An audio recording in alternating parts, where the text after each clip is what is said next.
Hello, everyone. Welcome to Inside the Americas. Here's a look at what's coming up in today's show.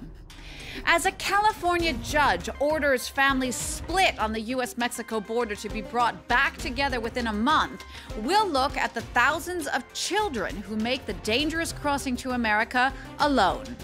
Then HarleyDavidson rolls its production out of the United States, the first casualty of Donald Trump's trade war. The details with business editor Delano D'Souza.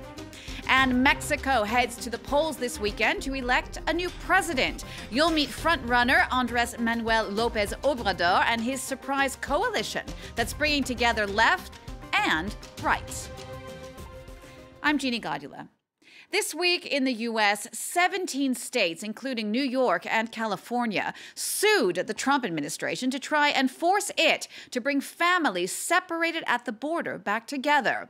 A California judge also stepped into the migration debate, ordering border officials to reunite families split up under Trump's zero-tolerance policy. More than 2,000 children have been separated from their parents in recent weeks. But thousands more are trying to make the treacherous trip into America on their own. Our colleagues at French TV station France 2 went to meet some of them. It's this boy's silhouette that first catches our attention. He's been walking for hours in the heat along the border between Guatemala and Mexico, carrying only a backpack. I'm Auslin, 15 years old, from Honduras. So far, he's traveled 800 kilometers from his home, and he's now in search of a migrant rest stop. I've got no money. I've eaten only fruit for 9 days. Auslin has already traveled through 3 countries. This river is the second border he's illegally crossing. He's left behind his parents, and his only dream is to study in the United States. My mother is worried. She said, "You don't need to study." I told her, yes, it's important for me to study, to build my future. She told me, if it makes you happy, go, and good luck. The border between Guatemala and Mexico is a hotbed for trafficking, and everything takes place right under the eyes of the authorities. At a migrant shelter, we meet other children who are making the crossing alone. 15-year-old Manuel is from El Salvador. He decided to leave after local gangs tried to recruit him. They threatened me and told me if I don't join them, they'd kill me. We don't migrate because it pleases us. Eduardo left Honduras when he was only 12 years old. For the past 2 years, he's been trying to get to the United States. I feel like a man during this journey because I'm alone. Yes, I was scared on the first day, but not since. This migrant shelter between Mexico and Guatemala is far from the U.S. border. Children come here to rest for a couple of weeks before getting back on the road. We tell them about the risks of migrating alone. The danger increases as they get to the border with criminals and immigration police. Each year, more than 50,000 unaccompanied minors are picked up on the U.S. border before they ever get to live their dream. Also this week, the U.S. Supreme Court upheld Donald Trump's travel ban, refusing entry to travelers from 5 mostly Muslim countries, North Korea, and for some, Venezuelans. The justices ruled that the most recent version of the controversial ban was not discriminatory and was justified by national security concerns. Emerald Maxwell explains. It didn't take long for the US president to acknowledge that the Supreme Court has handed him one of the biggest victories of his presidency. You have probably all seen, otherwise you wouldn't be at the top of your game, the fact that today's Supreme Court ruling just coming out, a tremendous success, a tremendous victory for the American people and for our Constitution. The justices voted by 5-4 to uphold Donald Trump's controversial travel ban, targeting several Muslim-majority countries. The Conservative-majority court rejecting the challenge that the order exceeded the president's authority or was a Muslim ban.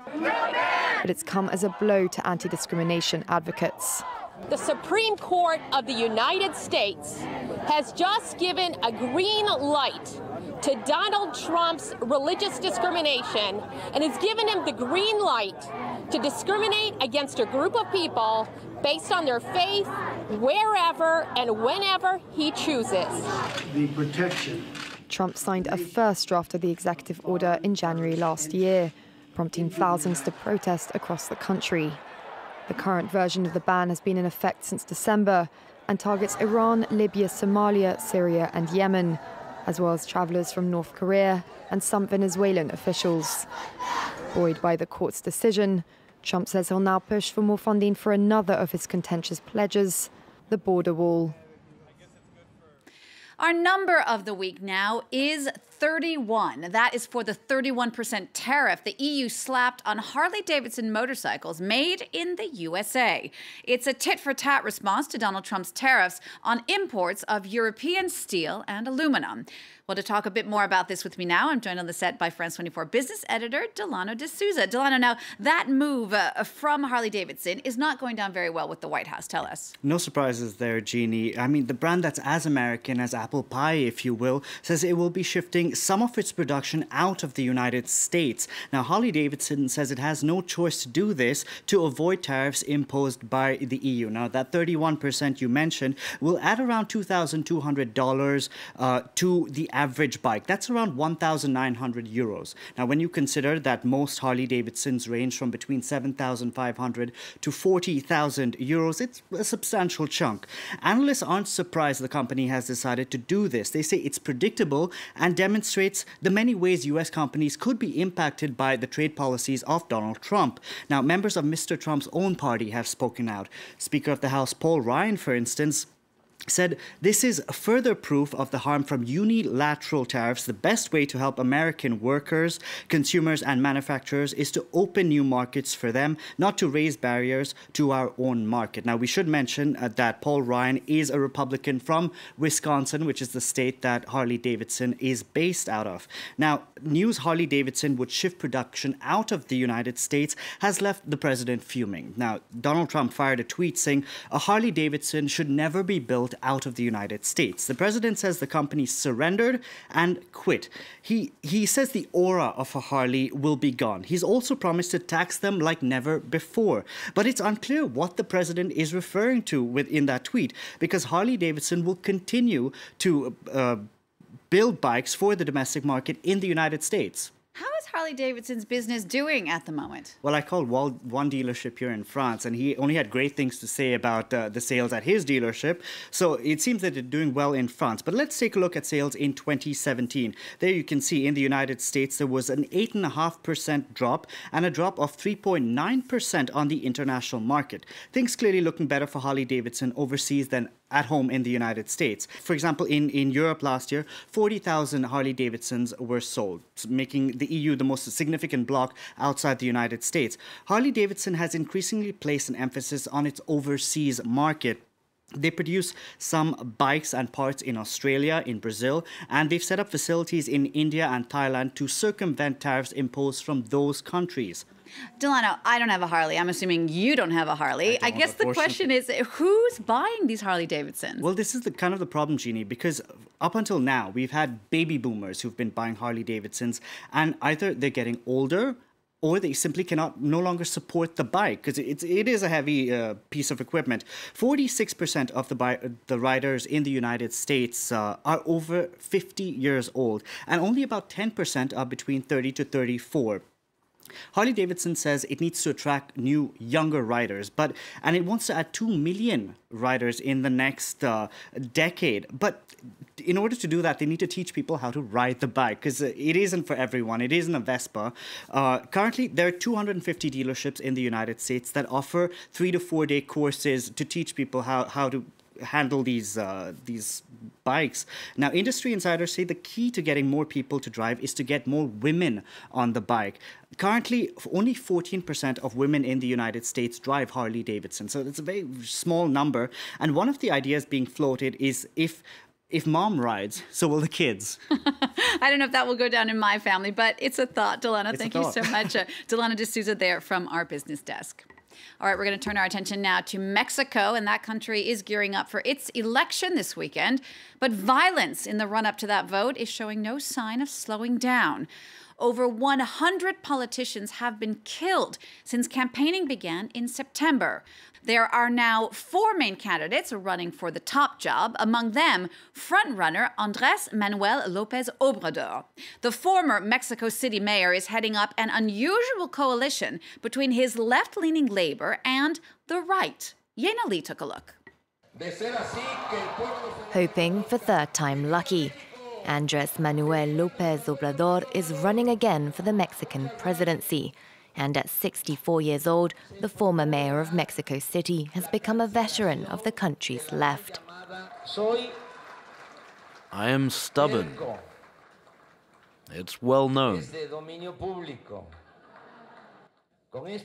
And it's with this same conviction that I will govern as President of the Republic. After failing to garner enough votes in 2006 and 2012, Lopez Obrador is back, this time at the head of an unlikely coalition.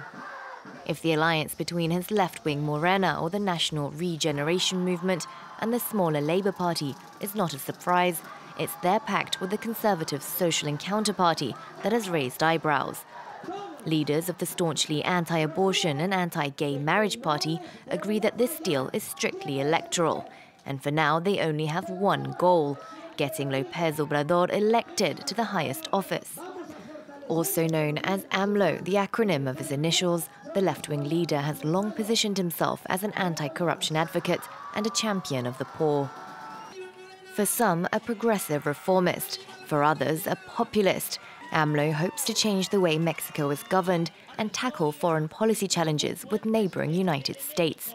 But to achieve his goals, he will have to maintain a balancing act between the economic nationalists, social liberals and religious conservatives within his own coalition. We'll leave you now with our picture of the week out of Petaluma, California. This little gal has just been named the world's ugliest dog. She's an English bulldog named Jaja, and she charmed the judges with her lolling tongue, her hot pink nails, and her propensity to drool. And while the competition might not sound like the nicest for the dogs, it's actually meant to encourage more people to adopt less attractive pets. Thanks so much for watching this Inside the Americas. See you again next week for all the news from north to south.